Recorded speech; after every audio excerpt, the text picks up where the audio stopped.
Hello, ladies and gentlemen. Welcome to the Airsoft podcast with the Headless Chicken Squad. I am the Don, and welcome to episode 1 of season 2. I told you we were back with the very best guests, and if you remember this time, season 1, we had opened up with who I said was the most revered airsoft on the planet, which was Kiki Mustang, and he is back for episode 1 of season 2. And I'm joined by the second most revered airsofter in the UK, Luke from Ascension Research. And if you don't like being put forward to strong opinions, I suggest you turn off now, because we're going to get into it. We're going to review what in my opinion, has been the best airsoft events of 2024, and have a look at what's coming and see if we can put the worlds of airsoft to rights. James, say hello and welcome to season 2 with a bang. Cheers, mate. It's good to be back. Seems a while since we did the last one. 8 months ago it was. I actually watched it while I was actually coming up with some notes on how I wanted today to go, because I remember it was episode 2, you were my first guest, and basically my interview style was very shy and timid. I actually cringed to my own kind of thing, but hopefully a little bit further on that I'm slightly better at it now. Without the I cringe at myself all the time, mate. Don't worry about that. The operator's locker snood's gone, and my big grizzly beard's back with vengeance. And Luke, say hello. How are we doing, guys? Hello, thanks for having me. It's been a while. We've meant to do this quite a while, didn't we? But we did. Yeah, no, it's fine. It's ships and that. I think that was probably my resounding feedback from season 1 was the amount of people letting me down, or things get moved, or people turning up for recordings late. Not that anybody in this podcast has done that. We basically had to move so many different things. So we're back to season 2. Yeah. Lessons learned, slightly different formats. But what I try and do is, for those of you, I think, if you've literally lived in airsoft in the last 4 or 5 weeks, you will have heard of the Rumble of Jungle event that was hosted at Optac in Stoke, Staffordshire.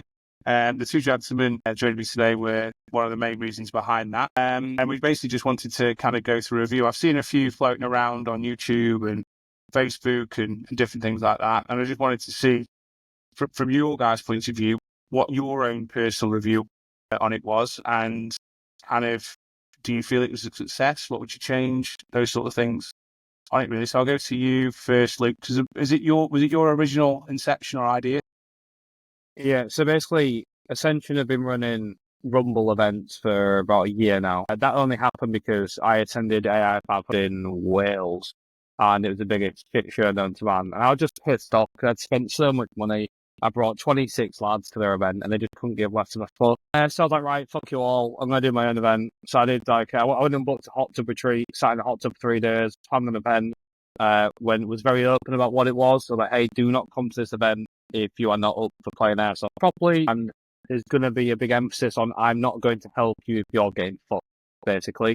That's when I reached out to Stan. I was like, do you want to come? Because I think our mindsets align on quite a lot of things. I was like, do you want to come? He was like, yeah, sounds sick. And he just came as a player. And I was just very, look, no one's banned from my events. No one's banned. This is just proper airsoft, how I think airsoft should be. Did the first one, we had like 230 players at HQ. Luke, how many people did you have at that first event? Asked about me being there. No, how many people asked about me being there? For me, so people, I didn't announce Stan had come in because people either love him or hate him. I didn't give a shit because I thought he was ace. And I used to watch Stan videos for years. I had about 84, 85 people ask me if Stan booked on, if they come in. But I just said, look, GDPR, boys, I can't say shit. I don't even know James's name, do you know what I mean? And then he came and he played. Everyone was like freaking out that James is there, like, because he's, a fucking tall dude and he's just very iconic. I had people come to me, James has come. I was like, I know him, we're cool. And everyone, but then no one learned about him all day, and everyone went, oh, is actually all right. I had so much fun. It was really cool. I really enjoyed it. Is that the event where you did a video, James, of you basically shooting that guy in the ass as he's going up to the main sort of fort? This was the original OG Rumble. After that, we did, this was like a year or two ago. Okay. I then did another one, a weekender. People kept asking for a weekender, then like a lot less players booked on, but I think it's because it was too intense the first time for a lot of players. So 230 people beating the shit out of each other. That's crazy. Then after that, we did a CQB event, which again was relatively okay attended. But again, players don't. A lot of players say they want hardcore airsoft. They get it. They don't want it. Then we did an event at Optag. I got on with Rob really well. We're good pals. We think very similarly. I was like, Stang, do you want to come? And he loved it. And then I think Stang said, should we just do one together? I was like, yeah, sounds cool. So that's what we did. Yeah, that's kind of it. Well, yeah, there was I was like, this is fun, but there should be more people here. And a lot of people I spoke to didn't know about it. And I was like, wouldn't it be cool if we teamed up? Because Luke runs an amazing event. I resonate with his attitude, which is essentially, I think it's the fewer rules, the better. There's no silly rules. There's nothing, the more rules you have, the more there is for people to complain about. So you keep it simple, keep it safe. And it's a no bullshit attitude. Like, just don't take the piss. Go out, enjoy yourselves. You're going to be shot. Enjoy being shot. Once you go through that gate to play the game, you're responsible for your own protection and your own safety. You're going to get hit. It doesn't matter where you're going to get hit. Everyone can shoot each other where they want to be shot. And it's a no bullshit attitude. Just don't take the piss, isn't it? Exactly. That's exactly what it is. There's no cheating. There's no people coming with hot guns. But it is play airsoft, play hard, play fair, and that's Luke's attitude, and that resonates with me. But I've got a bit of a following, so I thought, Luke, we've really got to do something together because we've fucking got a bit of a following, and it was a perfect combo. I felt, and Rob at Optac was like, wow, yeah, Luke and Stang doing it together, but it was coming to the end of the season. Like it was really short notice, and we were like, we've got to get it done soon. And we were waiting on Alphonse. And I was like, if I do this, I want Alphonse to come because he shares my attitude about playing as well. And there aren't many, if any other airsoft YouTubers on the planet who I would want to be at my event. So I was like, Alphonse, commit. Come on, commit. And eventually he said, right, okay, I'm booking my flight. And he did it. And then it was weeks. We didn't have months to do it. We had weeks to do it. 6 weeks. Yeah. And I was raging because my rule's 3 months.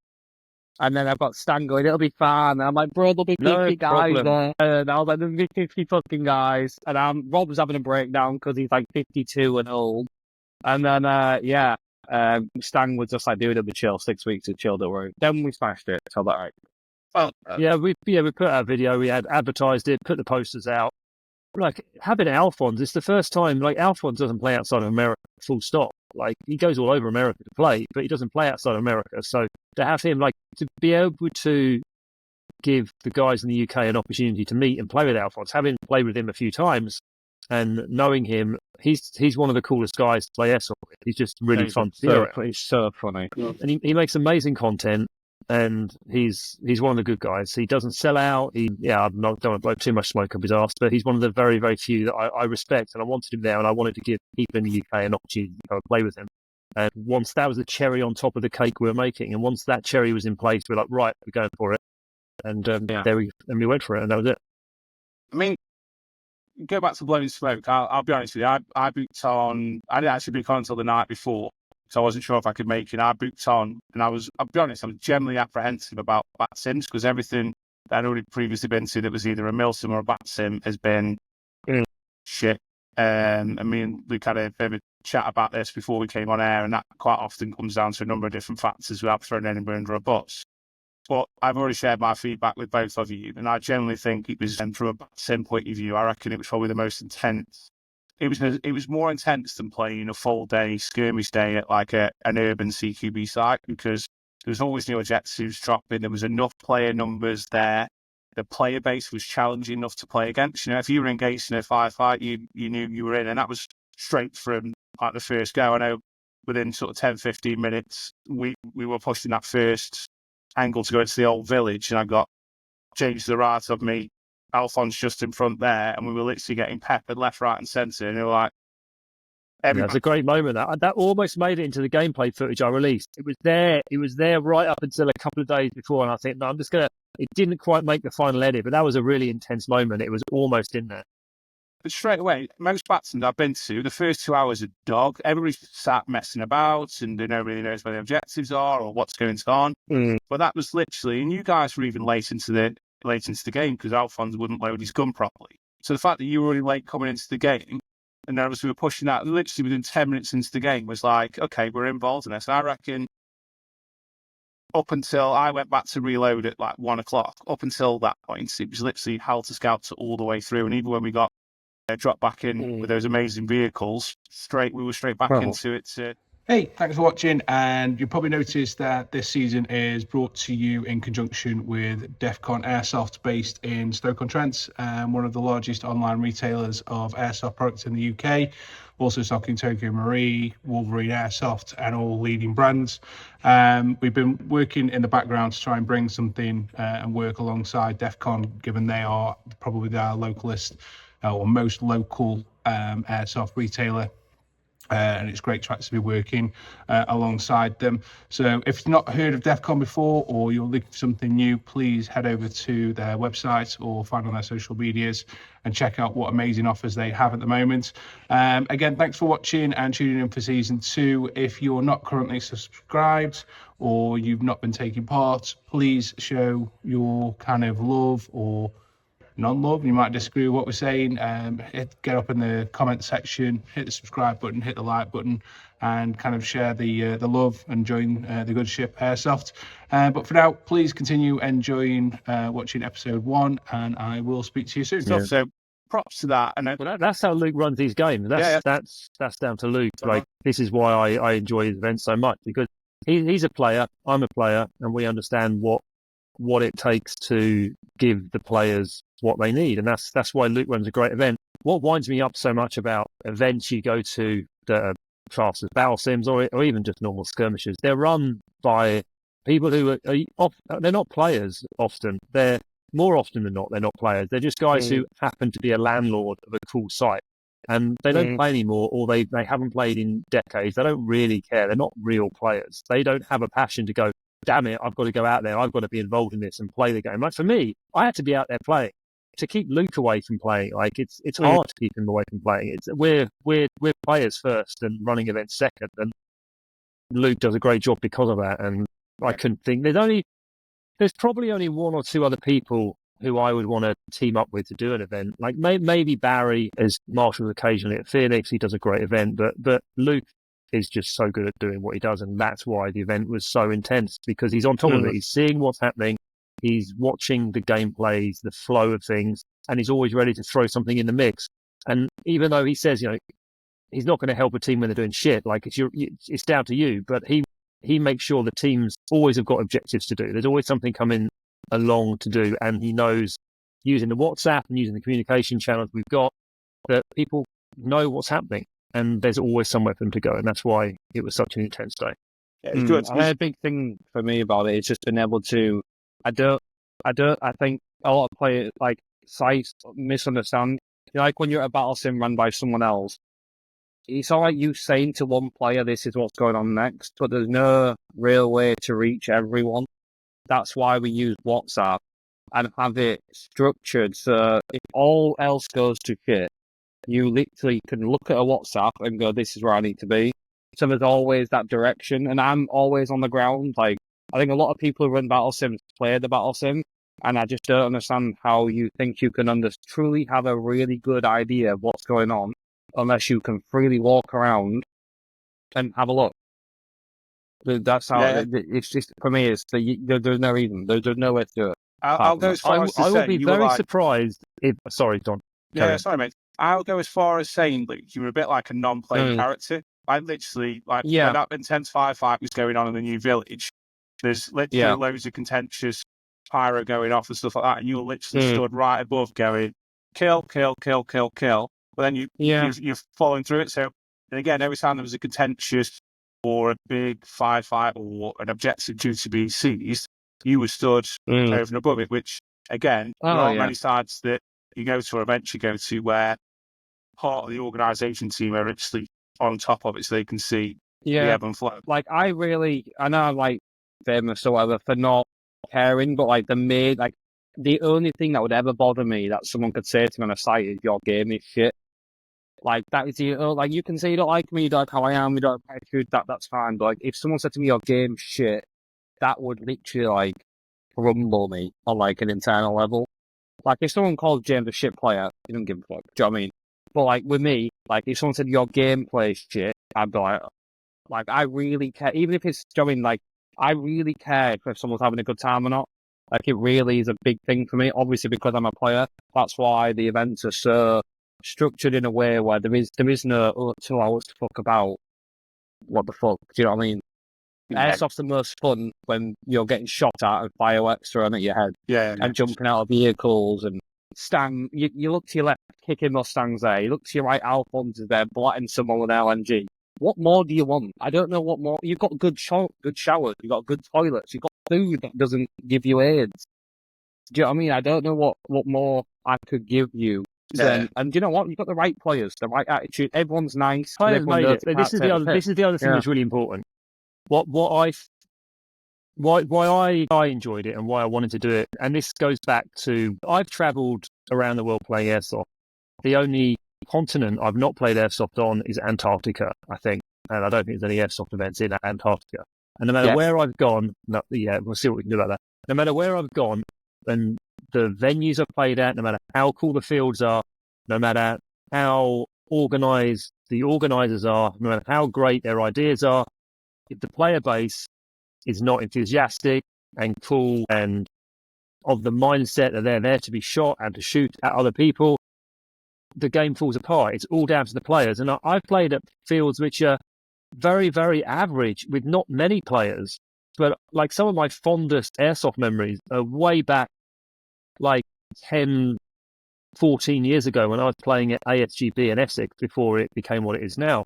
And sometimes there was only 7 of us there on each side in this old farmyard, and they were some of the most intense, aggressive, fun games and some of my fondest memories of airsoft.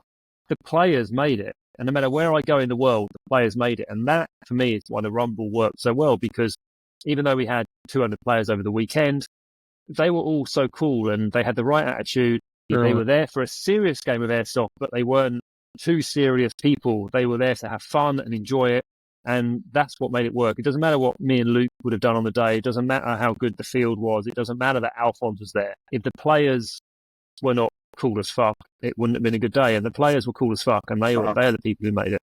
I think as well, going back to what you're saying about obviously having an alignment of thought processes and obviously being like-minded people, I reckon it was a bit like a who's who of the UK airsoft as well. Obviously, you got the Ops lads there, bumped into Airsoft Guimaras, obviously Ninja Assassin, or Skilly Brothers were there, just to name a few. And it was actually really good to meet those guys as a social, but also because everybody was like-minded, even when there was bits where people were getting lit up or slashed in the face by a BB or whatever, everybody just took it because that's what it was. It was nice to actually play for a solid 6 hours and not have anybody go, I'll meet you outside for a fish fight, or you're a douchebag this, you're scum, you're this, you're this. It was literally, you get it, you take it, you walk off and you just play airsoft in the right way. And that's how you know there's a decent event, because in the instance it's great to be lit up and yes, it hurts, but you take to support and you move on to wherever else is going to happen there without turning around and kicking off. I've got a theory on this. I think I've mentioned it to Luke. My theory on why we had the quality of players we did is because both Luke and myself have we're kind of Marmite. Some people really don't like us, but a lot of people really do like us. And the thing is, those people who don't like us, they're generally wallies. Like the people who don't like me because I do headshots or they've heard somebody on the internet say something about me. They're wallies, and they're the kind of people who we wouldn't want to have at the event. Whereas the people who are at the event are like, well, they might have heard about us, but they still respect what we do. Or they may have met us and they respect what we do. Or they may have watched my videos and respect what I do. So both myself and Luke had a kind of filter on people. So if you were a wally, they didn't get through the filter. And by being this kind of Marmite element, both myself and Luke, it created a filter that kept the wallies out. I'm not saying everyone who doesn't like me is a complete wally, but I can guarantee that most people who don't like me because I take headshots or they've heard someone say something about me on the internet, most of them are wallies, and they're not the kind of people who make for a good airsoft event, in my experience.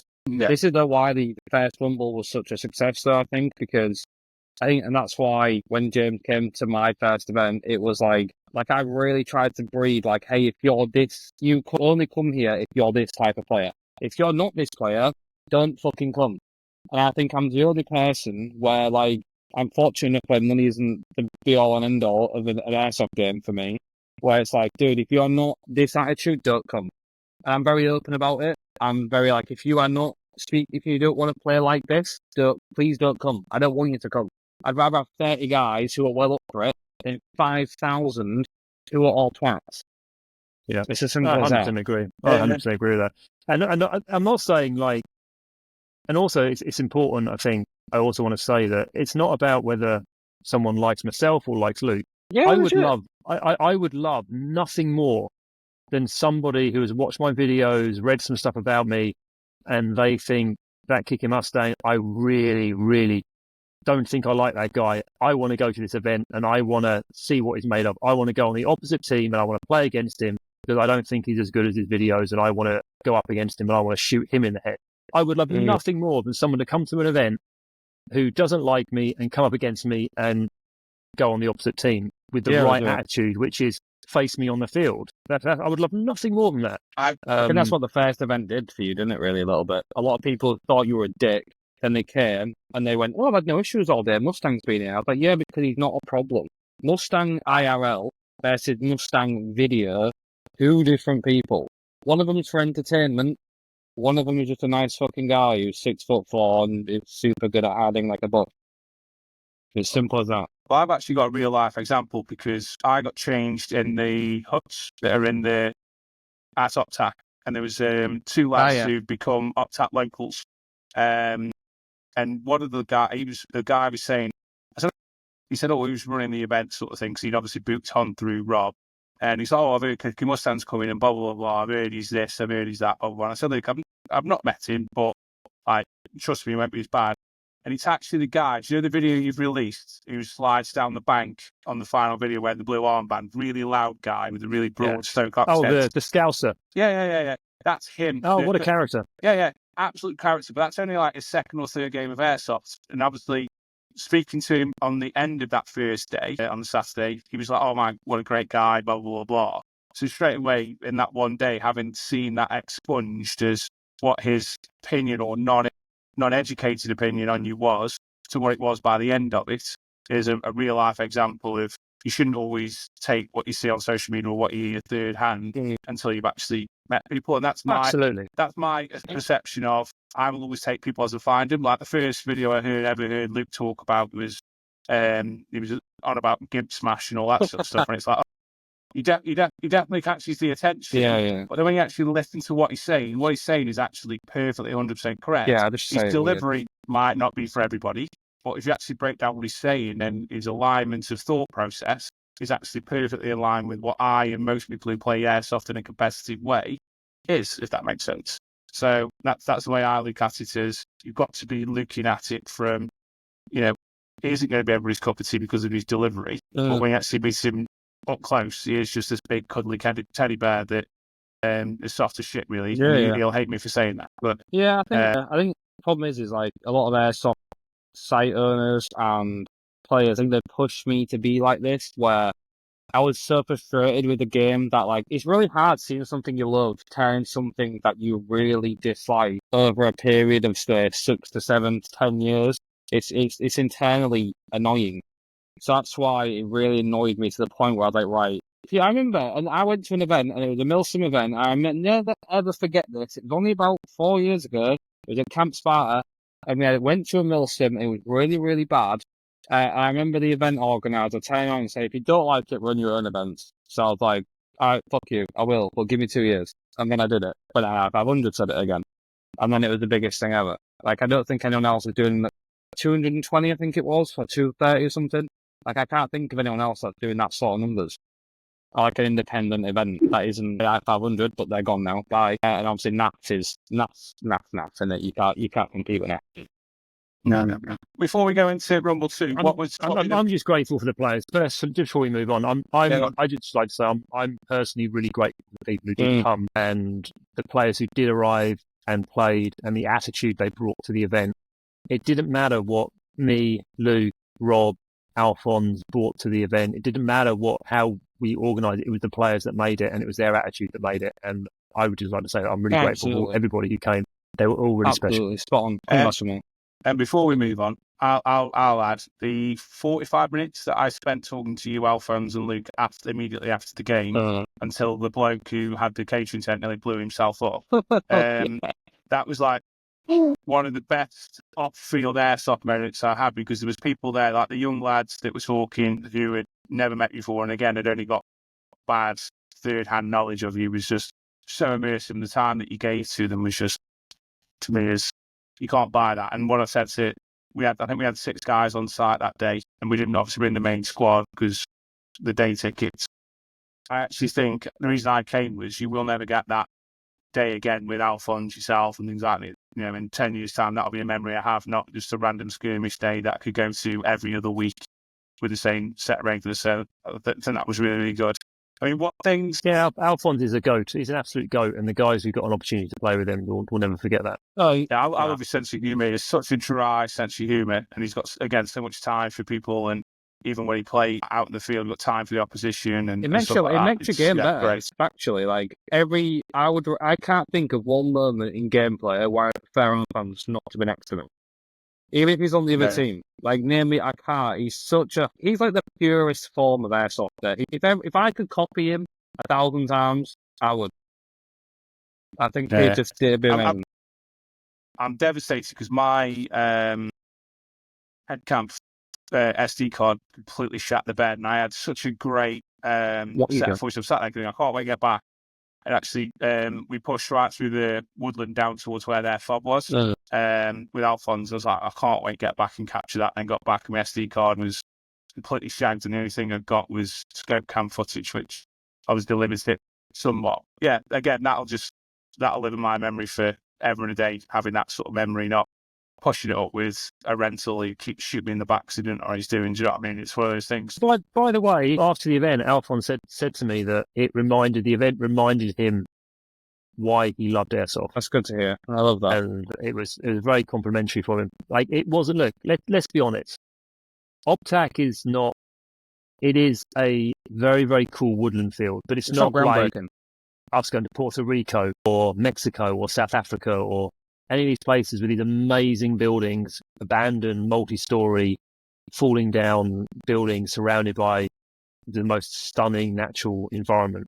But as I said earlier in the podcast, it's the players that made it. And as Alphonse said, it reminded him of why he loved airsoft.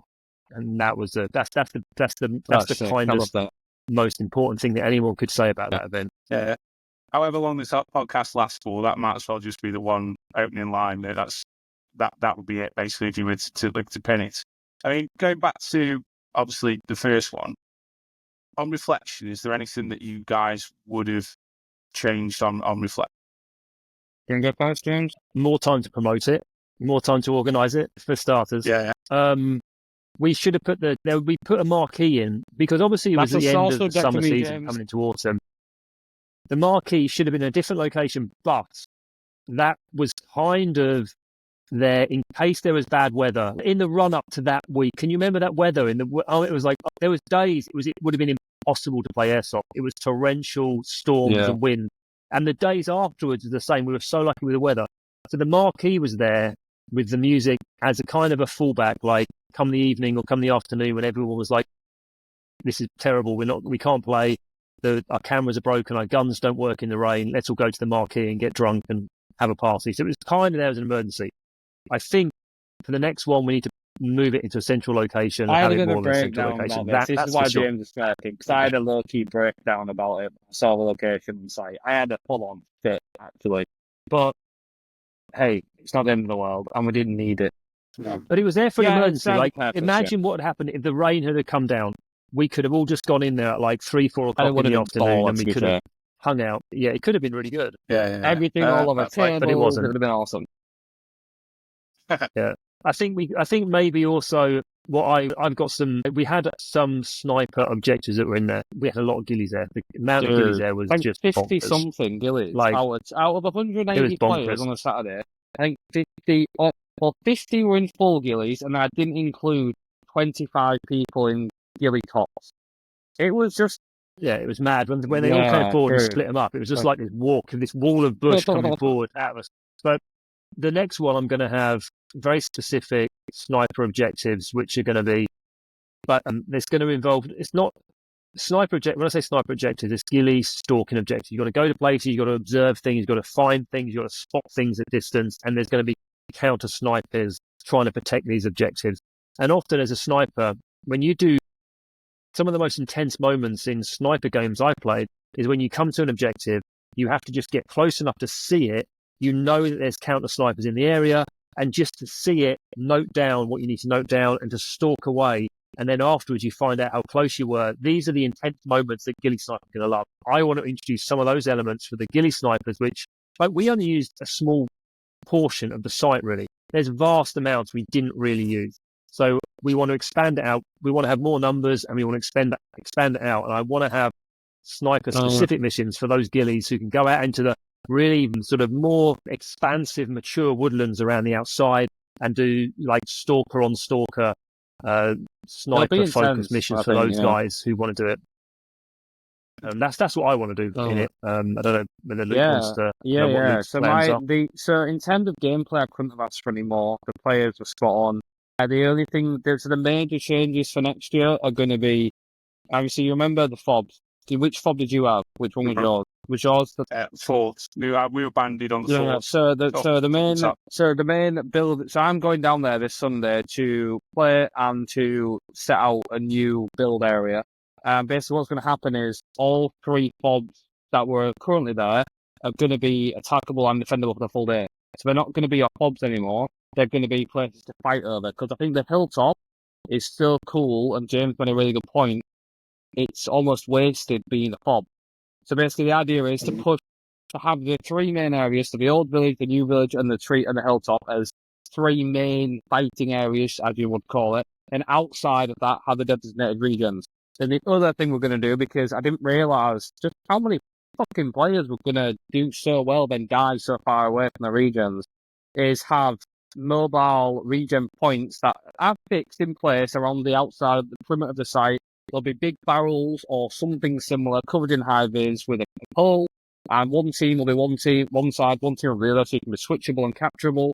And it'll be a very simple rule. If you can hold on to that for 10 seconds without being shot, if it's on your colour, you're back in the game. So if James goes far right, for example, captures 3 regions, if he dies 100 metres further on, he knows chances are one of them 3 regions are going to be for him. Unless someone's gone through and, changed it again. And it'll just stop people who put that... Like, I had a team say to me they took 1 hour and 45 minutes to go around the entire site on Sunday and didn't... Yeah, too much. Luke, what did you think of the idea I had of the deployable regen using the vehicle? Really so each team has a Land Rover, and they have a limited number of them, which are represented by balloons, which can be put on the front of the vehicle.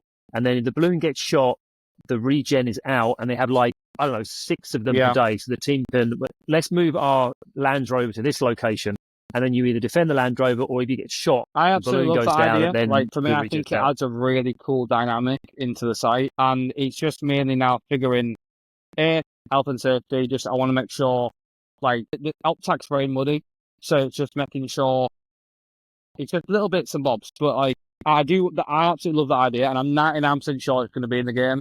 I'm going to put out these mobile regions, and then I'm 99% sure the defenders will be out as well.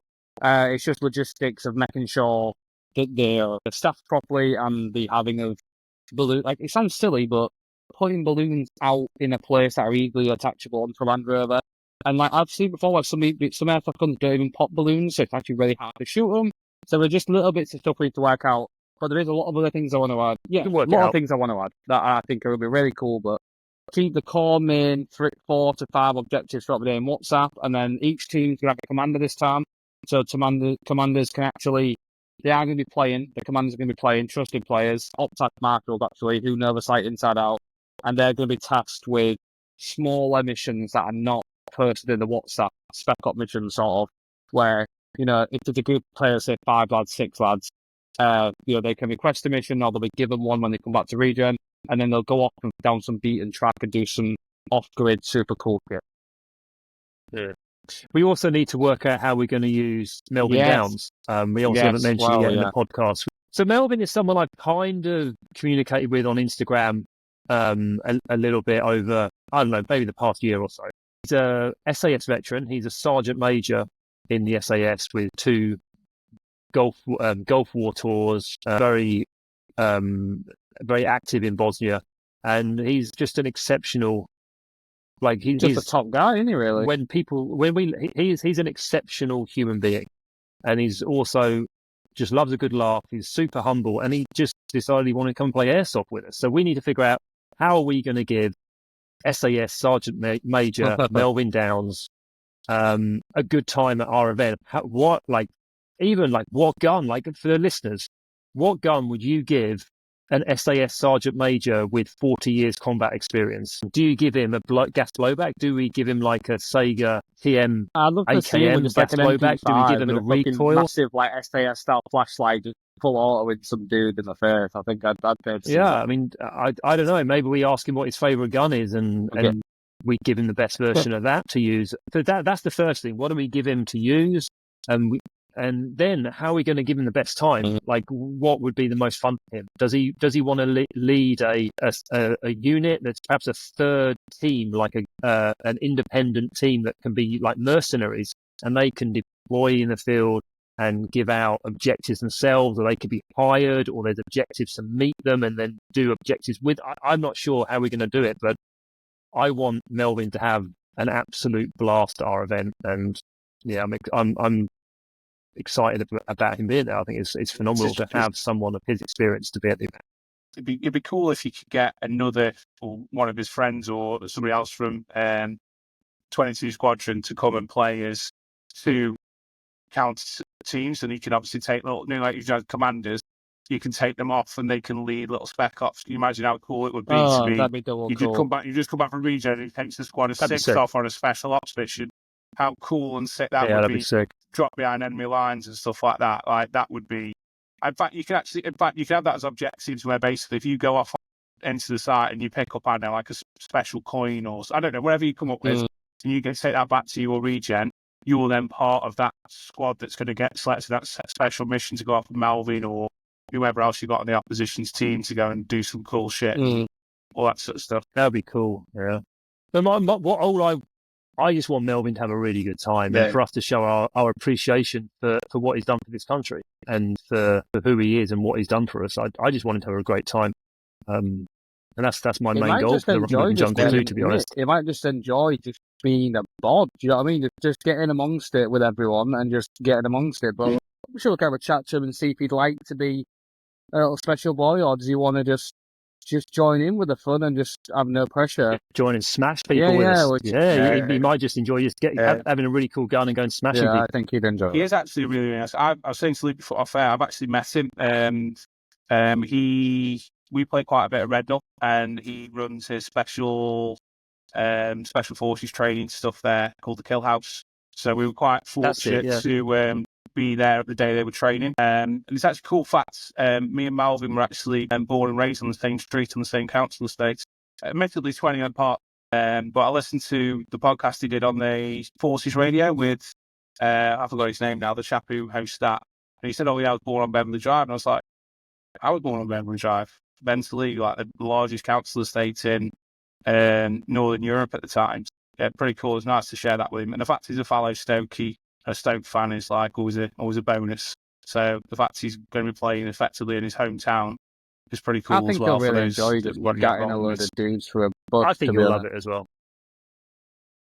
Yeah. He's a proper character as well. He loves pranks and jokes and all that sort of stuff. So yeah, he's probably proper cool for that. So when is Rumble 2? I've seen, is it May the 3rd, 2025? That's it, 3rd and 4th of May, the bank holiday weekend. Okay, perfect. And are you going to be doing day tickets, or are you going to reserve booking them, because I think we would have booked on earlier for Rumble 1 if we knew the day tickets were more available. Yeah, we'll do day tickets again. Yeah, there's going to be an early bird offer. We haven't quite decided when we're going to run the early bird and what pricing yet, but there's going to be an early bird offer, probably an early bird ticket price before Christmas or New Year. Like if you book this year, obviously we've got 2 months left of the year. Not even that. Yeah, 2 months left of this year. So if you book the ticket this year, you'll get them cheaper. And then there'll be a second price bracket probably in the run up to it. And then in the last month, it will go to full price, something like that. So you mentioned you wanted more players. I know you had a hard limit of 200, and for this one, are you up in the limit? Or? Yeah, I think we can expand the insurance. That's down to Rob and Optac. I'm sure we'd have to pay more, but I think as we move towards the end of the year, we'll have probably a better understanding of exactly how many numbers we can expect, and then we'll hopefully be able to increase it with the insurance. I don't think that will be an issue. Honestly, the conversations we've been having amongst ourselves, if we want to get more players, like if we don't we want more than 250 the next time, and that's the ambition. I think goal's 1,000, really. I think we should. The field should hold 1,000. The end goal for me, and it's not even for any actual reason other than, I don't even have a reason behind it other than name me one. It's more of a personal achievement thing.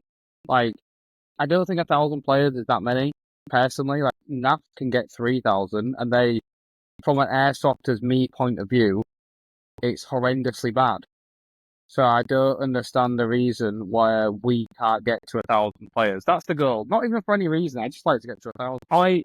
All I know personally, I know there are hundreds of people who are frustrated that they are not getting. No, every year I haven't spoken to them this year. The last 2 years they've invited me to go. There's some weird rumor that I'm banned. I actually get invited to go. Yes, no, I know, it's bizarre, isn't it? It's bizarre. I've never been, but I've actually been invited to go down, but I just haven't got around to it. So I think from people I speak to, I believe there are hundreds of people who are frustrated that they are not getting what they want from Airsoft. And all I know is Luke can deliver the games that make me satisfied when I play the game. I know we've got a field that can satisfy probably up to 1,000 people without any issues. Yeah. And we've got a player base that have the right attitude, who want to play hard, but I've said to people, it's like, we're not Operation Serious Milsim, but we are serious players who want to play Airsoft seriously with a smile on our face. And that's kind of our attitude. And I think we've got a player base that's like that. And we should appeal to those people, I think, who are frustrated with Airsoft at the moment. Yeah, I mean, I'll speak on behalf of the Headless Chicken Squad. I think everything that you guys talk, and I always say it gets aligned. And it was some of the newer lads to the team are always like, oh, some of the stuff that's said and stuff like that. And that's like, until you've actually sat and met them and played and done that stuff, you just have to embrace it for what it is. At the end of the day, we're all want to turn up and play Airsoft the right way. We turn up, we line up, we play for the objective. We all sign up to be shot. We all sign up to shoot people. That's all part and parcel of the game. I always look at it, if you're not getting shot, you're not playing properly. Agreed. Yeah. And you just have you've got to push forward and you've got to play it hard. But then at the same time, I'm also the same person that'll meet you in the safe zone and I'll borrow kit, I'll do this, I'll talk to you, I'll help you, I'll do whatever. But at the same time, I'll also share camaraderie and stories before we go home and have to smile because we've all got to work on Monday. Yeah, so the big thing for me is, like, even if you don't like James, like, or you don't like me, like, just understand what we're trying to deliver. Like, you don't need to like both of us to like what we're delivering. So, like, even if you don't, and I understand that could be hard for some people, a bit sore to swallow, like, in reality, James has very little influence on the game itself. He does. He has very little influence on the game itself. Almost all the planning is, like, his actual game, like, is always based on the Wimbrel event. And even if you don't like me, or Rob, or Mustang, like, just appreciate, all we're trying to do is just create a really good Airsoft event, which is very focused on you. So if you don't like any of us, that's fine. You don't have to speak to us, do you know what I mean? You don't have to speak to us. You can openly hate James, and that's completely cool. But understand, we are still doing the absolute utmost to make sure you have a great time. There's not one player that I would say no to coming to my event, not one. And obviously I get a lot of flack from people, but there's, like, because I know that you're going to come and have a good time. So I know at the end of the day, you might go, Luke, I really don't like you. I really don't like James. I really don't like Rob Optac, but your game was cool. And I would love that. I'd be like, sick. Thanks for coming. I love that. Like, that's a big thing for me. But again, it comes back to, we've already touched on this, is your online personas are almost like memes, if that makes sense. Well, so my obviously, company started it's one of them. meme, that's You the actually thing. meet you. Yeah, you meet yourselves in person, and you're both normal, really nice. I go for a beer with both of you. You know, I choose who I have a beer with thing, and I don't think that's one of those things that people take into consideration. They take this persona of blah blah blah blah is, oh, you must be this. You're only saying this for rage, mate. You're only saying this for that. It's when you actually meet people in real life. I'm the same. I'm very strongly opinionated on what I say on social media and stuff like that. But meet me on the airfield field. I'll come and shoot you, and I'll run fast back, and I'll come and get you. Get me into the safe zone. I'll be the nicest chap you've ever met in your life. I'll do anything for you. If you've got the same passion for me as airsoft, I'll do anything for you. So I don't understand why people can't see past that, if that makes sense. But then that comes back to the conversation we had off air about people either being wallies or kind of the Twitter and Reddit gang that are just happy living in misery. One of the things that I loved most about the event was some of the interactions with players afterwards, seeing the enthusiasm and the passion they had for when they were shot or when they were shooting other people. And some of those little clips, like some of it I recorded on the head cam, and some of it was from my friend Harrison, who was recording third-person stuff and interviewing people. And some of those little interviews and clips and snippets, some of them are at the end of the gameplay I posted, where people were just so enthusiastic about who they shot, how they were shot, and the encounters. That, for me, shows the passion that players had, and I love seeing that in people's eyes. It really was. It was like back to basics, like forgetting all the bullshit. And everyone there was only there to have a good time. No one was there for any other reason. I think people know, like, you can't come to my event with any other intention, because you know I'll catch you super quick, and it don't bother me. Smell it. I'll just refund you. I'll just refund you. Tell you to fuck off. Like, everyone at this event is only there to have a good time. That's the only reason. Yeah. You don't. Again, it don't matter if you like me or don't like me. I like James. I hate James. There's some people I know hate James with the biggest passion you've ever seen, but was like, Lou, we're gonna come, and I'm like, cool. And then all of a sudden, I'm like, I didn't have any problems all day, and James was cool. I was like, yeah, I told you. Yeah, I'd love to see how many people actually hate James that actually have either met him or have had any first-hand dealings with him. Very few. Very, very few. Yeah, exactly. So comes back to that. You boys hang out in weird places on the internet. You need to get out of those Facebook groups and off Reddit pages. Well, thanks to you, I've been kicked out of 2 Facebook groups, James. I love that. That was great. Just... I love that censorship. That's amazing. That was really good. I love that. Yeah, with the UK Airsoft community on Facebook. And do you know what the best thing was? I made sure there was no mention of it. Did you? You just posted it was yeah, it was just literally a clip from the Rumble in the Jungle. Yeah. And they took it down because it was associated with me. No. It's like, what the hell is going on in this community that these people do this? Like, what is wrong with these people? The amount of people I didn't even does notice. us a favour because people I didn't even notice the sub terms and condition they put that we don't care about James. It's just the arguments that ensue because of him. And I was like, I didn't even see that on mine. It was only when somebody else had tried to post into the group something similar, and they took that down as well. It's like absolutely bonkers, but never mind. I also forgot, James, to tell you about one I saw 2 days ago in one of the LAP groups, where someone, and I know Ian really well, Ian Lawrence, who runs LAP, and he's a great fucking dude. I love his club, it's great. There's a guy who posted in there, what did he say?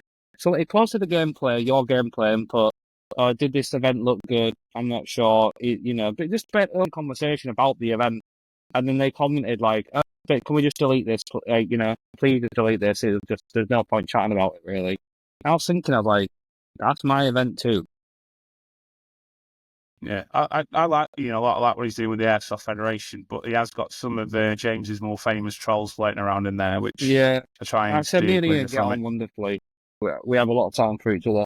I think eventually some people, I think what a lot of people do, they value a bit of a headache of what's right and what's wrong. Like, sometimes it's just easier to go, like, Humber Airsoft. Fact. There are so few. And I'm really good friends with Harry. The guy who owns one of the main guys. And the amount, it was just, I think for them, it was just, dude, They were absolute pussy holes at Humber. Absolute pussy holes. like, I went there, like, I don't even want to get into it. It's just the dumbest reason to be, just the dumbest thing, but they're absolute pussy holes. There are very few airsoft event organisers or field owners in the world who will stand and do what is right.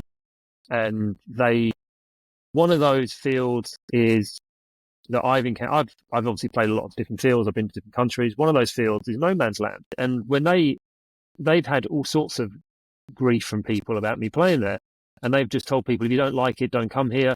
And some people posted some stuff online without going into details. They posted some stuff online, and they were told by No Man's Land, you take that stuff down off your profile, otherwise you'll be the ones who'll be banned from our site because it's wrong what you're saying.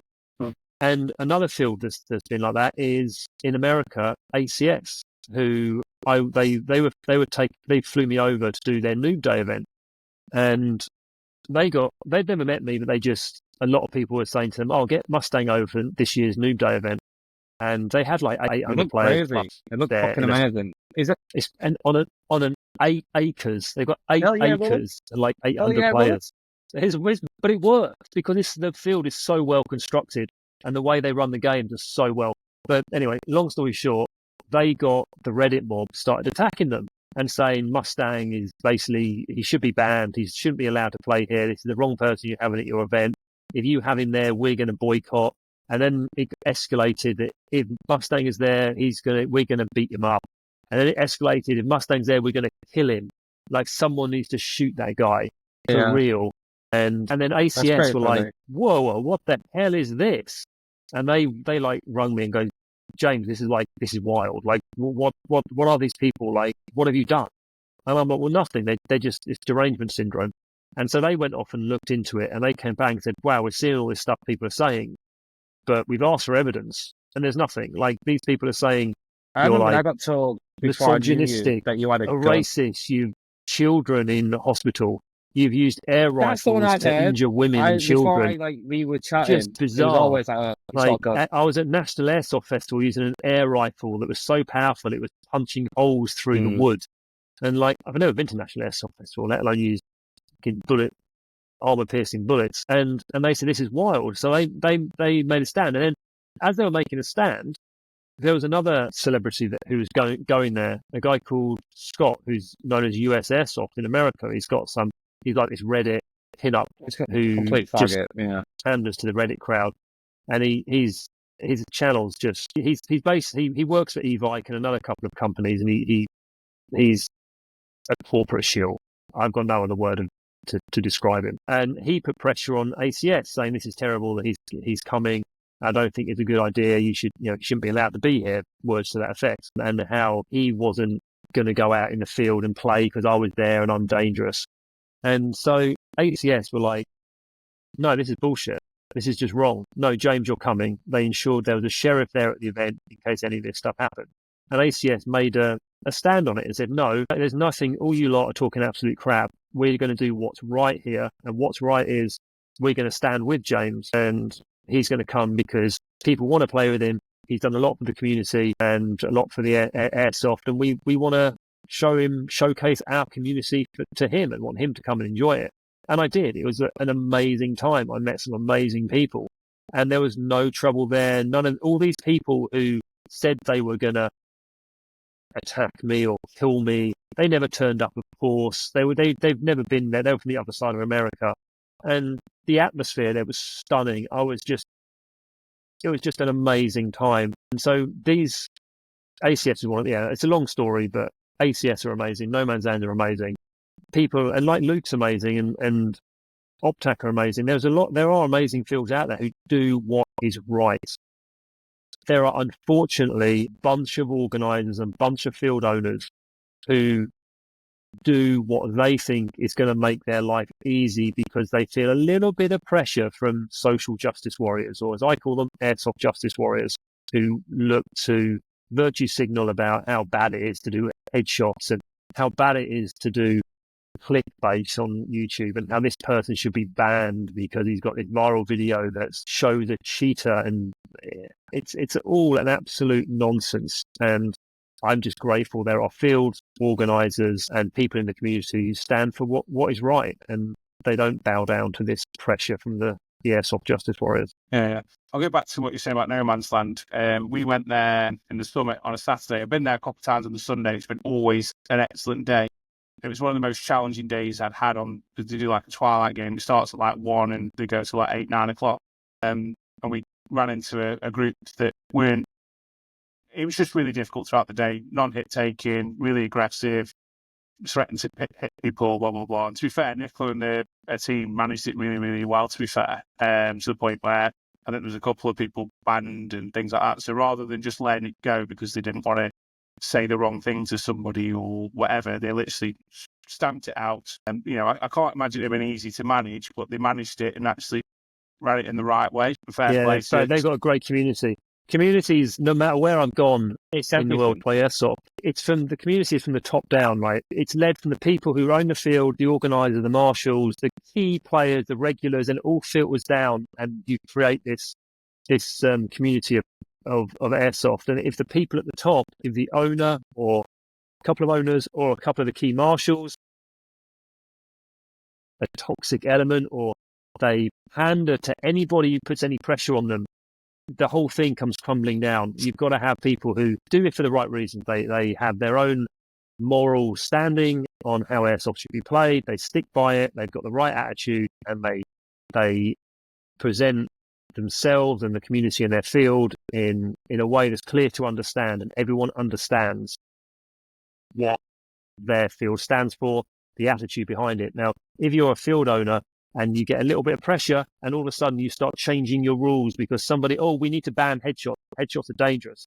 And they go, okay, well, we're going to put a little rule in here. No deliberate headshots under any circumstances. Yeah. All of a sudden, people then start moaning about headshots. Right, what are we going to do about it next? So people are using HPA will reduce their power because some people have complained that HPA is overpowered, so we're going to change the FPS.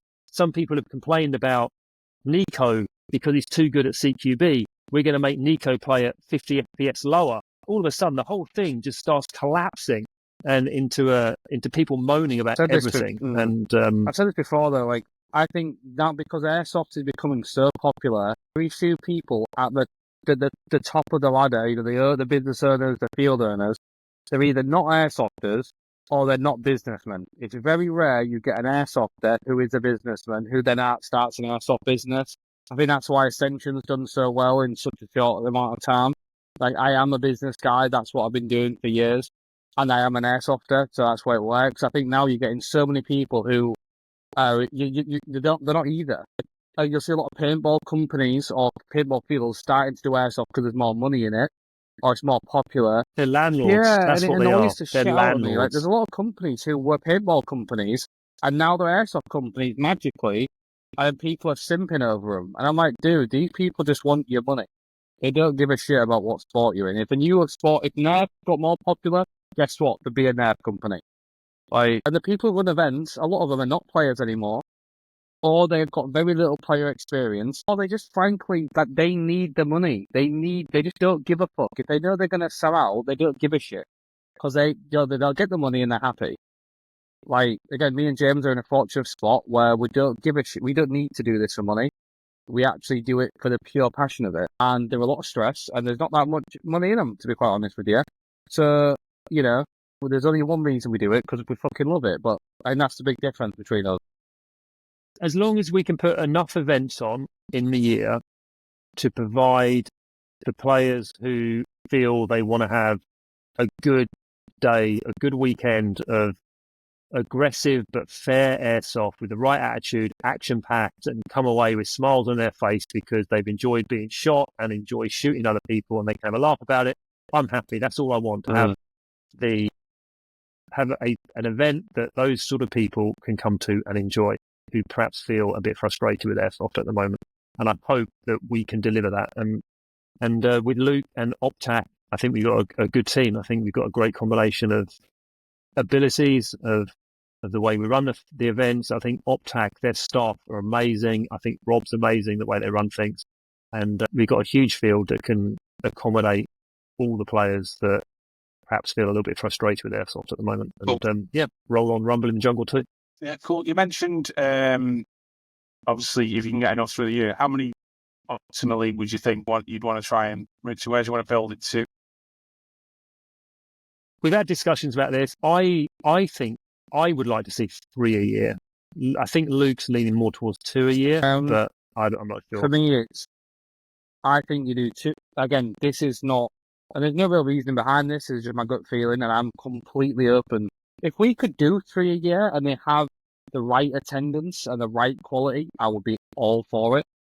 My gut feeling is it's saying do 2 a year and then like a single Saturday or a single Sunday at some point. But I just think your main problem with weekenders is getting everyone who plays airsoft is an adult, basically, who comes to our events. They've all got kids, they've all got jobs, and it's very difficult to ask your average airsofter to commit to a full weekend, let alone 2 weekends, and plus other events they want to attend to. People have kids and shit, don't they, basically? So, look, if we could do one every 4 months, I'd be so happy with that. I don't know if we can get build-ups to that. We might just be able to do it. Who knows? We might just try it. But if not, there's nothing stopping us having a rumble over 1 day, a single Sunday or a single Saturday. And yeah, so we could maybe do that in July. I would love to see one in May, one in July, one in September, and that's the season. Yeah. Every year, May, July, September. That's what I would like to see. If we could do that, I'd be all over it. If I think we could definitely get the same quality, like good numbers for all of them, I would be all over it. Whether I think people could commit to that many weekends, I don't know. But again, we're exploring new territory here. We are, how I see it, we have replaced AI 500 as you got NAF 500, then just smaller mills. I still have no idea what AI 500 is. Really? It was. I thought it was the only thing I've heard about it. It was awesome. They all got a new, fresh site every year, but they'd rent somewhere super cool, like a shopping centre. The one we went to was in Wales. They got an immigration deportation centre last time. Their whole thing is get a unique site every time. Obviously, that comes with a lot of fucking challenges because a lot of sites are not ready to be an airsoft site. Do you know what I mean? For 1 weekend, it requires a lot of effort, and they don't have it. That's why they're shit. That's why we had problems, because they didn't give a fuck. I've got a challenge for you. I noticed that AI 500 took over Anzio last week. They had 70 players, yeah, it's pretty funny. And it was like an absolute shit show. I know that me and James have previously had a conversation that we actually think that Anzio potentially could be an absolute world beater in terms of the size. I have heard that. I've never been. Provided one individual isn't listening, I would be pretty confident that if you ran Rumble at Anzio, it'd be biblical. Fucking awesome event. Do you reckon, James, any amount of money would convince? I wouldn't want to give him any money though. The problem, because he actually allegedly did some really bad shit. So, as much as if I could do it without him being involved, I don't even know the guy, but all I've heard is bad things. And for me, I'm the loyalist dude ever. Like if one of my pals had beef with someone, I ate down for it. But if there was a way to circumvent him, or he came out with and actually I prefer to do an apology video. I think it'd be even funnier, like a cook apology video to everyone, and then I'd definitely rent his site. I'd even give him all the money. I'd give him all the money just to run an awesome event. I won't even take a penny. I'd probably give him £100 on top, and I'd order him a KFC, like a box meal. Do you know what I mean? Proper zinger box meal. Yeah. Maybe I Mustang. Maybe it's trial boy. Maybe it's meltdown. No, I don't know. I don't hold grudges, but he's caused me a lot of trouble. So yeah, I don't really have much else to say over it. I just hope this predicament he's found himself in. Maybe he'll find the humbleness to realise what he's done to me was out of order, and maybe he will apologise for what he's done to me. But if he doesn't matter, because I'll carry on using it because it's funny clickbait, and I'll carry on using him for clickbait because it's like peak content. Yeah, what he's done is it's.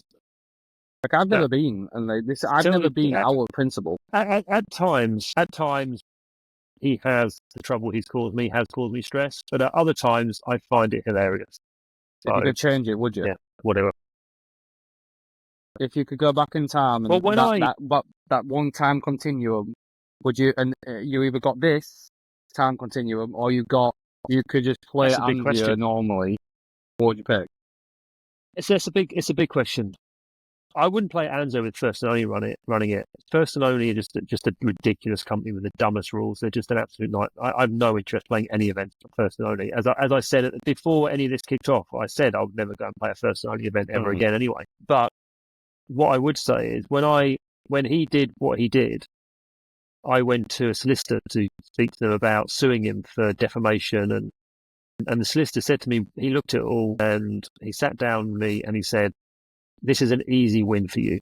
This is we could take him to court. It's defamation, and you will win, but it's going to be very expensive. Like to get it, it's a high court case. You're looking at up to $100,000 to get it to court. So you're going to have to front $100,000, which it's just fine. You could do that. But then he said the problem now is the question I'm going to give to you, James, is what damage does he cause? So if we win in court, which I think it will be an easy win, you'll be able to charge him damages. So let's say it costs you $100,000 to get him to court and to win the case. He will then give you that $100,000 back because you will win this case. Then what? You're going to have to prove damages, right? So since he's done this, how far have your YouTube videos fallen? I said, well, I've got another 250 million views since that's happened. Right, okay.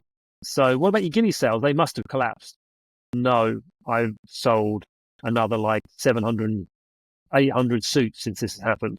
Right, so that's sales haven't damaged. So what, are you playing Airsoft this weekend? Yes. So by him getting a bunch of sites you've never been to say you're banned, it's not affecting you playing Airsoft. Right, so James, what exactly do you want to sue him for? That's a good point. And that was that. That's a great point. It's actually one of the best things that's ever happened to you, probably. For your Airsoft career and business career. Yeah, well, yeah, it probably is. Yeah. You could make that argument. Would I want it to happen, or do I wish it on myself? No. I think what he did was outrageous. I think it was criminal. I kind of sometimes wish I had have taken him to court for it. Principle. Just on the principle of it. I kind of feel like I pussied out a little bit by not taking him to court for what he did. Yeah. But yeah, I did pussy out, and I sometimes wish I hadn't done that to him. Ascension will give you the $100,000. But maybe karma is a thing. Ascension will sponsor your podcast if you want it. Maybe I should do a. Can you imagine walking in and like OnlyFans or something to raise the money? Big Ascension logos too. Ascension's tie on it. Yeah, it's an interesting one. Like what? Yeah, I don't know. Like it was pretty outrageous what he did, but what he did to my channel and the reputation, like I became worldwide infamous because of it. How many players have been banned from 40 odd fields? You're beating me by like 38. Ginger twat. Yeah, exactly. Would I wish it hadn't have happened? I wish it hadn't have happened. Yeah, of course, because it's outrageous. It's criminal what he did. At the same time, it's probably life is full of storms, and you can't avoid these storms. If it wasn't Jamie, it would have been something else in my life. Storms are inevitable, whether it's getting ill, whether it's an illness, whether it's something bad happening to you, whether it's your dog dying, whether it's you losing a loved one. These bad things are going to happen in your life. Only thing you can control is how you ride these storms out. And what I've done in this situation is I've just hoisted my sail and I've sailed on it. I've used it to my best advantage. I would have preferred to have sailed on a nice calm sea, but unfortunately this massive storm came.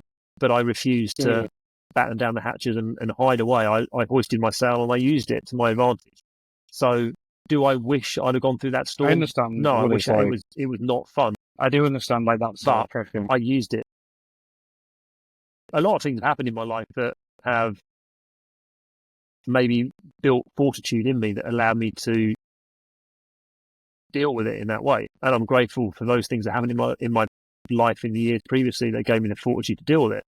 But it's like many things, like in my grandfather who went through his Japanese internment as a POW building the Thai Burma Railway in the Second World War and Hellfire Pass, like it's absolute hell that he went through, and you would never wish it on anybody, but his experience made him the person he was, and it made him a truly great person. Rest in peace, Pop. But you wouldn't wish it on him. But because you go through these bad things in life, you either allow them to crush you or you You can't be a good character if nothing. If you haven't had any adverse conditions, you can't. It doesn't bring. You can't be a good character. You can't become a good character without having bad shit. Like if you get given like £1 billion 100%. when you turn 18 and everything goes perfect for you, you'll just never be that good character where you've got shit going on. Find me a person of good character who you respect, who has had an easy life. Nobody who's had an easy life will be a strong character. It's not possible. I agree with that. I'll answer that. I was actually going to ask you, James, but I'm hoping you don't just say that. Then I'm going to ask you, have you actually got a regret, or have you got what one regret have you got within airsoft that you potentially, if you look back and gone, oh, I wish I hadn't have done that, or no, I don't think I have really. I don't think I have. Other than not taking James' thought.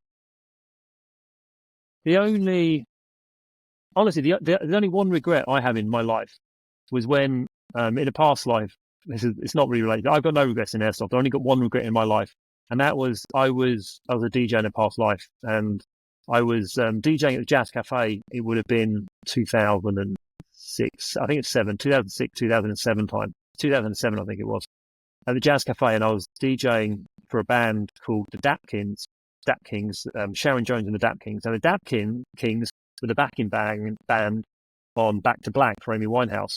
And Amy lived in Camden at the time. So Amy had come in and she would listen to the band. And then after the band had finished, this was on a Tuesday night, she asked me and a few of the other guys to go back to her place for a party. And I said, no, it's fine. At the time, I was a trader in the city. No. And the podcast now, and the podcast now. What? Yeah, it's wild. Absolutely. Like I said, no, because I was a trader in the city, and the Wednesday afterwards, it was a Bank of England decision. I was an interest rate futures trader, and I was like, no, I've got some positions. I want to trade this Bank of England decision. I think they're going to cut interest rates or hike interest rates. I think all the time. And I said, no, thanks, Amy, for the invite, but I need to go back. I need to get up early tomorrow to go in the city and trade. And I regret that. My friend Kev went to the party, and he said it was actually a bit of it was quite horrible. He said that he saw Amy getting injected with drugs, and he said he just wanted to pick her up and rescue her. But I regret not going to that party. So what you're telling me is we could have had more Amy Winehouse albums if you would have had a 10-minute conversation with her. That might have saved her life. I could have had a 10-minute conversation or rescued her and run off with her and got her out of that situation. I also want to know why there wasn't a special DJ set from Keki Mustang in the tent. I tried to ask him, but he was being a bitch about it. He said, I'm retired, bro. I can't do it. I couldn't find my MP3 files. I used to DJ on all my old 7-inches. I had it all recorded and saved, and I had it all on MP3, and I was trying to find the file that I've got in a hard drive somewhere, and I couldn't find it in time. Next Rumble, I'll do it. I'm hyped. I'm fucking hyped. DJ set from Mustang. Oh, that's going to be sick. Yeah, cool. Got fair play. What about you, Nick? What have you got in regrets in airsoft? That's a good question. I think I'm such a difficult person to be around if you don't know me, because I can just be so blasé and just not. I just don't. It's like a genuine problem. I just don't care what people genuine opinion of me. And as I've got older, that has changed a little bit. I think for me, but again, you don't get noticed if you're different. You just don't. You don't get noticed. And the only thing I regret is not starting my own stuff sooner. I think. I wish I didn't have to do all of it. I genuinely wish, hand on heart, I would never have to do an event again if the airsoft scene was already popping with amazing companies. Ascension was a meme. I've started this company as an actual joke. That's what people don't understand. It was an actual meme because I saw GBRS Group selling stickers. I thought, do you reckon we could do that just for a laugh? And then that is how the conversation happened. And then before you knew it, I came up with a really cool swing idea. Then before you know it, because I can't do things by halves, I found the best guy in London to make them. Then I found the best patch maker. But I went to an event and it was shit, and I thought I could do better than this, and I want a good event for me. And the boys, because they were disappointed, and they all spent all their money, and I was like, fuck it, I'm just going to do it myself now. I'm just going to state of airsoft just for everyone, because it's just shit. I don't want this thing to get diluted. I just wish I did it all a bit sooner, I think. But then, I wish we didn't have to do Rumble in the Jungle. Wouldn't it be cool if we didn't have to do Rumble in the Jungle? Gimp smash some people, I don't know why. Just go and play. People don't understand. I don't enjoy life and enjoy airsoft. Events are not fun times for me. People go to Rumble, have an amazing time. Stan will go, have an amazing time, shoot a load of dudes. For me, I'm in work mode. There is no fun for me apart from, I get to see some people I haven't seen, I get to chat to some people. I'm thinking about the game 24/7. Do you know what I mean? So Stan's there in a ghillie, smashing someone and laughing at them and recording amazing gameplays. And I'm just there like, stress, make sure my game works. So, but you love the game, don't you? And for me, just coming out at the end and seeing everyone buzzing, and there's a really good clip that James caught of him going and speaking to these giddy guys, and they were just like giddy little kids talking about how much of a good time they had shooting Stan, and Stan was shooting them. And you look here and just think, right, that's sick. And I'm happy now. Like, it's that different type of passion of where you can see 180, like people can say they don't like me, but not one person can say my games are shit. And now I'm like, yeah, cool, that's it. I'm happy with that. Thank you, mate. Great, I appreciate it. You ruined my games. So, I've got one last question for both of you. We're going to see you first, James. If there's one thing about airsoft you could change, what would it be? What would you take out? FPS limits. I want higher power limits. I told you. I think you're joking. No matter where I go in the world, the events that are more honest and less complaining are always the events with higher power limits, because people know they're going to get whacked and they know it's going to sting, and they go in there knowing what's going to happen. The events that have real strict limits and like real tight chronos, and everybody's got to be like under it, and the country's limits or the field limits are like really low. You can only just feel it. It doesn't sting. You just feel being hit. Those are the events where people moan about overshooting and moan about. It's where you get more people not taking hits, whether that's cheating or whether they don't feel it. Like sometimes they might just feel it and, I'm not sure whether that was a real solid hit or not. Whereas the power limits are really high. You know when you've been hit. Yeah. Damn it, hit, and you're out straight away. Higher power limits. So what do you think they should be then? For the UK, what would you like to see them set up? I love the American milsim rules. Bolt actions have got a much higher limit. I know we talked about it. I want all snipers chronoed on 0.32s, and I would love it to be like 3.5 joules on 0.32, something like that, or 3 joules on chronoed on 0.32s, and then have DMRs like a little bit lower than that, and then have riflemen at like 1.7 joules. Riflemen are semi-auto only, like a DMR at 1.7 joules. And you have support guns, maybe around the same level, 1.7 joules, but they have to be a proper support gun and they're full auto. So there's actually a reason to have it. And then you have an SMG class, which is 1 joule, which is full auto, but it has to be an SMG, not like an M4. It has to be a proper 9mm. Yeah. So you have no MED. Like I think the US milsim rules are great. You have a 1 joule limit SMGs, but they're full auto. They can be used indoors. Like 1 joule full auto, it's actually quite a fearsome platform up close. The next one up is then you have riflemen, which are 1.7 joules, but that's semi-only. Then you have DMRs, which are like 2.3 or something. Bolt actions, which are like 2.8 or 3 joules, I think it is. Everything is chronoed on 0.2s. Sure, there might be some joule creeping, but you're not going to die. No, exactly. You're going to get a little bit more power, but so what? Like, so what? If a sniper, when I first started airsoft, being a good bolt action sniper involved being a good tech as well. Tech in your gun, everything chronoed 500 FPS and 0.2. Part of being a good sniper was being able to tech your gun, build those heavy pistons, get that range. You couldn't buy them, could you? You couldn't buy them. Dual creep wasn't a thing. You couldn't. You had to build it. So just because it's, and also the other thing is, if you're relying on people to be honest, you can't be weighing every single BB. But if you chrono everyone on 0.32 or 0.36, you know exactly what the joules are. There's no chance of anyone lying or trying to push them or sneak through chrono. And it does allow a sniper or a DMR player to tune their gun a little bit to get a little bit more dual creep out of it. So what? Like, so what? A little bit higher power. So what? It's better. The game's better with more power. So if somebody new to the sport is listening to that answer, then what is stopping that happening in the UK schools? we've got laws in the UK that say that there's a certain joule limit. So for a single shot airsoft, for a single shot BB gun to be classed as airsoft, it has to be 2.5 joules. So it doesn't matter what weight. Either 1 gram BB, a half a gram BB, a 2 gram BB. The law says it 2.5 joules is the maximum for a single shot, and on full auto, I believe it's 1.3 joules on full auto. Yeah. I can't see that ever. So that's what's stopping. But in other countries, like my pal of mine played somewhere where the snipers, if you had a 50 caliber style sniper rifle, I think it was like Norway or something he played, you could have 12 joules, but you have to have a spotter. And he was like, dude, when you got shot at by one of those, you were on the floor literally praying, because if you get hit, they were shooting like 0.68 gram BBs. Like 12, he's like, dude, on the 6.9, the ceramics. You think you're going to fucking die. Well, they're engaging in like 100 meters or something crazy. They got big engagement which is crazy. The Philippines has quite a high power limit as well. I'm supposed to be going to the Philippines in May for a milsim, and they've got very high power limits out there. So, like, people play on high power limits. Just wear the right protection. It doesn't matter.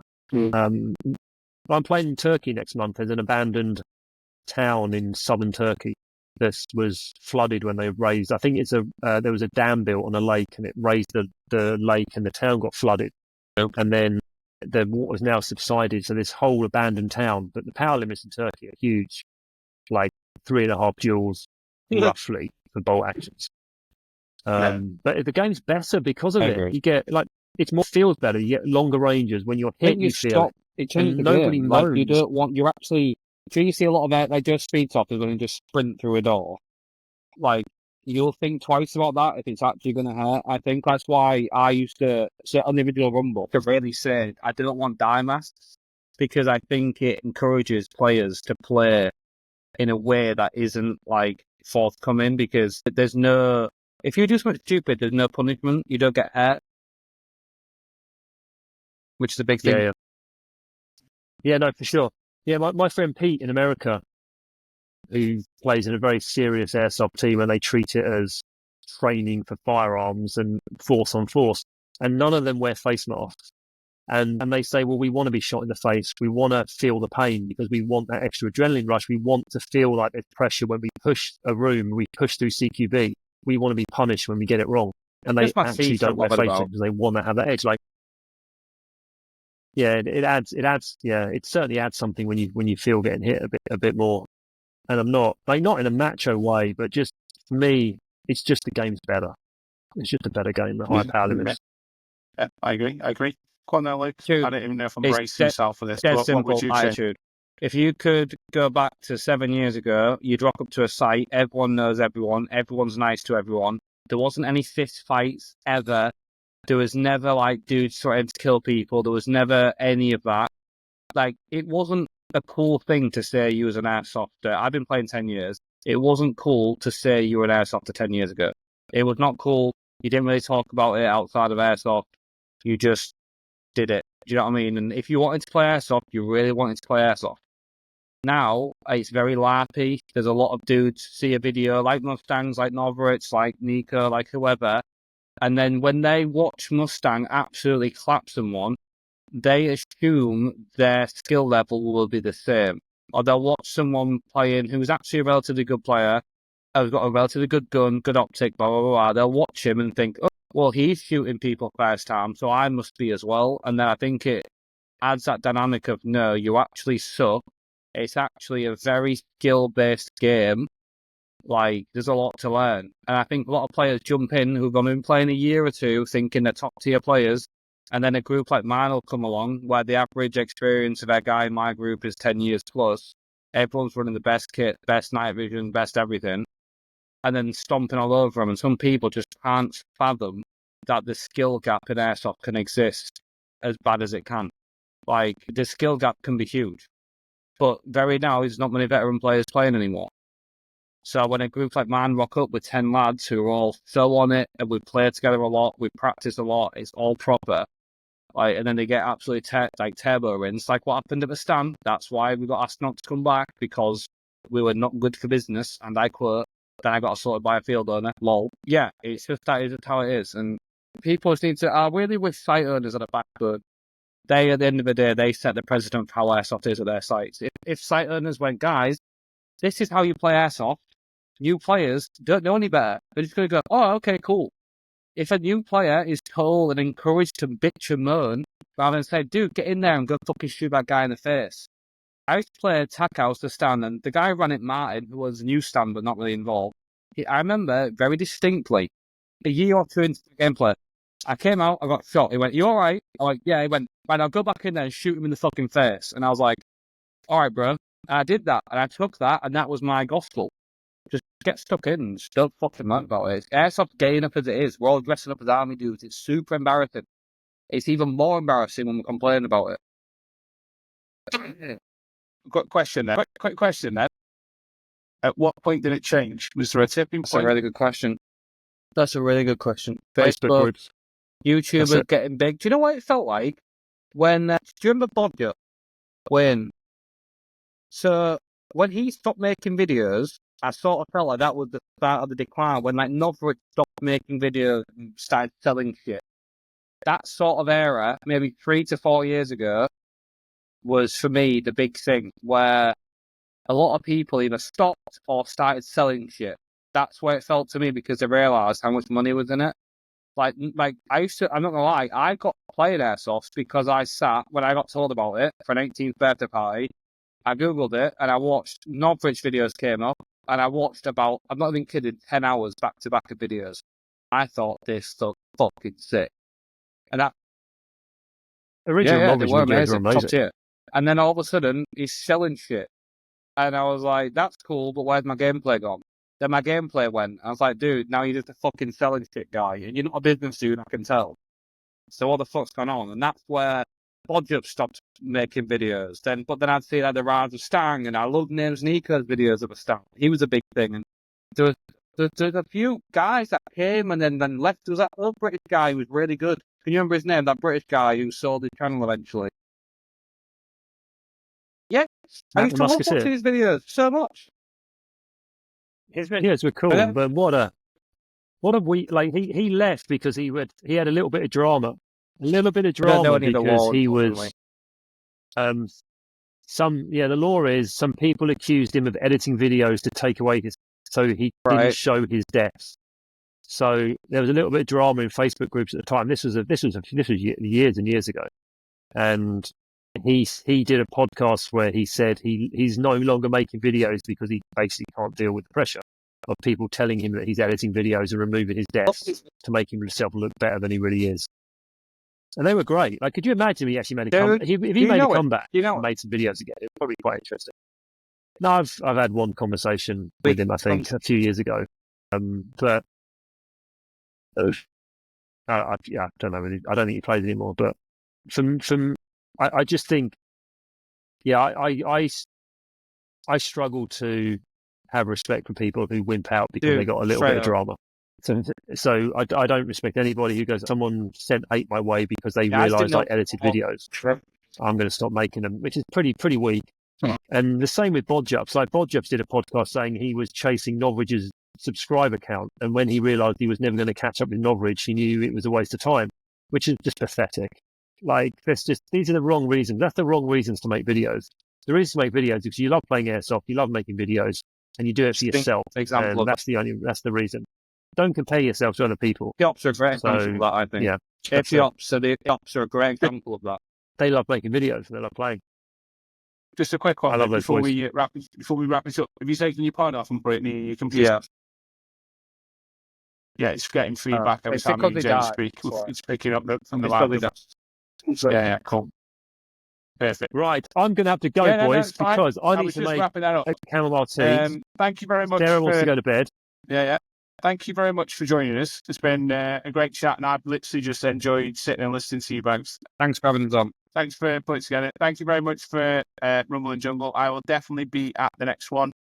Carry on fighting the good fight, and let's just keep being at the forefront of airsoft. Okay, that's a wrap it's definitely for fun to episode watch 1. from a Thanks for distance. tuning in. And Please hit that subscribe message button. to everybody, Please hit the don't like believe button. everything you Please see on hit the the Thanks, dude. I comments, appreciate it. and I will see you soon, yeah. next week Not with all of more it, anyway. amazing guests. No worries. And if you've got any Cheers, Dave. comments Thanks very or much. thoughts on what Luke and James had to say about the airsoft world and the airsoft community, please feel free, hit that comment section below. And again, I will see you next week. Over and out. And if you've got any comments or thoughts on what Luke and James had to say about the airsoft world and the airsoft community, please feel free, hit that comment section below. And again, I will see you next week. Over and out.